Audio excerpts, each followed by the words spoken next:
And if you want to know what's on Tori's mind, well, just ask Lori. Because Lori, who's sitting here with me, is an animal communicator.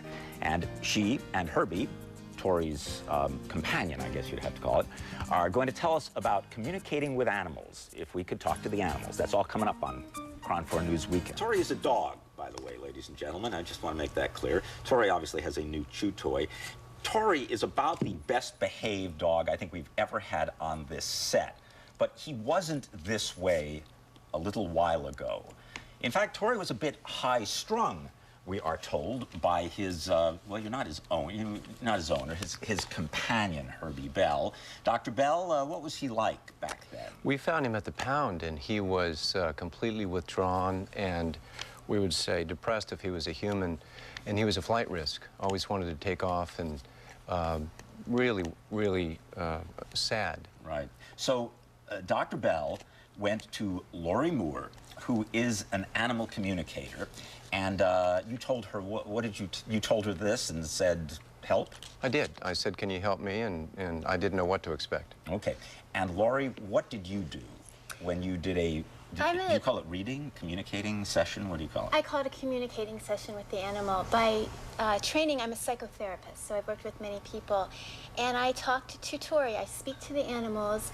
From my heart to theirs, I ask them to answer my questions, and they will send me pictures, give me feelings, and send words. And I found out from Tori that Tori was really upset because Herbie's heart was full of unresolved sadness.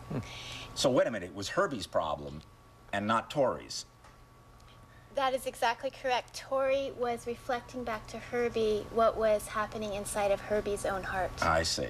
Now, when you talk to, and by the way, this is the session. This is actually you reading back the information that you had gotten during that session. When you talked to Tori, do you talk or do you just think? I go into a trance, a meditative trance, and I connect my heart to the animal's heart in the same way I do with my clients. Although with my clients, who are humans, I'm simultaneously using words. Tori sent me pictures and feelings of what it was like to be Tori in his experience living with Herbie, and also gave me thoughts so that I could put everything together and understand what was really happening between the two of them and why Tori kept running away.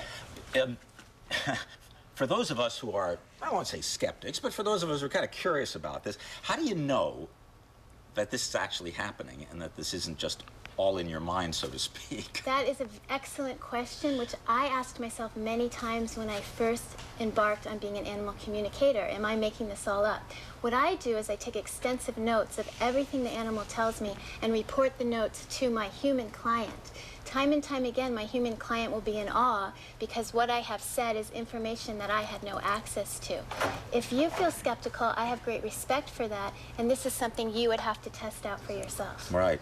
Well, Tori's obviously fairly satisfied with it.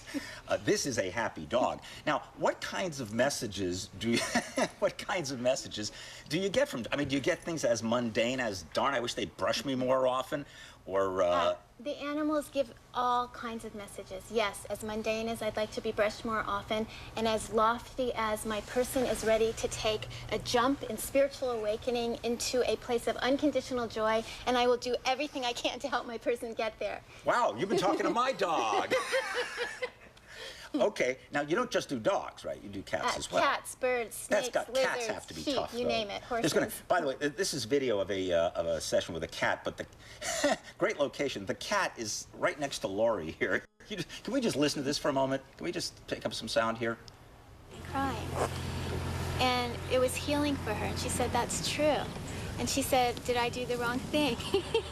Your cat does not think you did the wrong thing. Your cat just wants you to understand that in doing that, which was very wonderful and the best choice you can make, you left out one step. You never cried your tears, and they've been sitting inside of you. And so your cat is giving you this cats have to be tougher.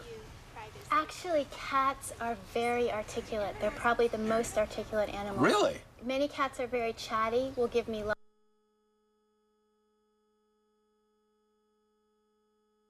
of words.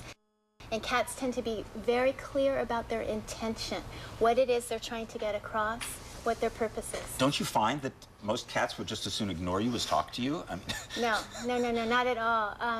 As you can see there with Jesse Justin Joy, he chose to come be on my lap during a time. Yeah. I was actually speaking about him for the upcoming DVD, and cats love to talk. And when, So who knew? and when I give cats that respect, I was with someone earlier today, and she was amazed that her cat had come over to me and jumped on my lap. It was unusual behavior for the cat. The cat did it because I was listening to the cat. Now, you've done readings with Tori and Herbie, and also one of Tori's housemates as well, one of the other dogs.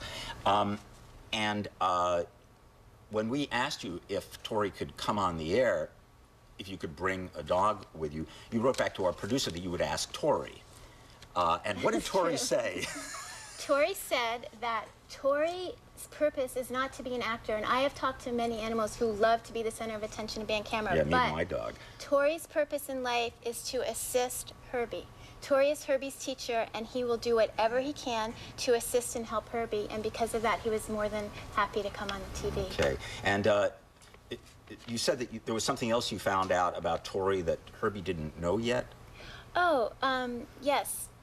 Tori also told me that currently he has been trying to get Herbie's attention to tell you that the way you are looking at your life needs to be a broader perspective, that you have gotten your mind into particular ways of thinking, and he wants you to relax, go for a long walk with him, listen to the wind, and that through that listening, you will start to see your circumstances differently. Thank you. And how did you tell people that you could actually talk to animals? Well, I am very interested as a psychotherapist in helping everyone to create dream realities. And doing that comes from intention, gratitude, and awareness of soul purpose, three things that animals are highly educated in and have taught me about. Right. Sure, I thought everyone's going to think I'm a woo-woo, I'm a nut.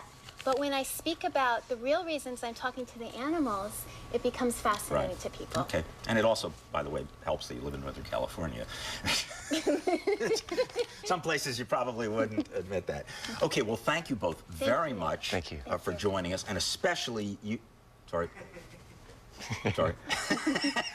If you'd like more information on Lori Moore, animal communicator, PhD, I might add, go to our website at cron4.com, and you can find out how to contact her. Thank you all very much for joining. Well, I'm glad you're awake anyway. I thought it was a pretty interesting interview, Stacey. I was interested even if he wasn't.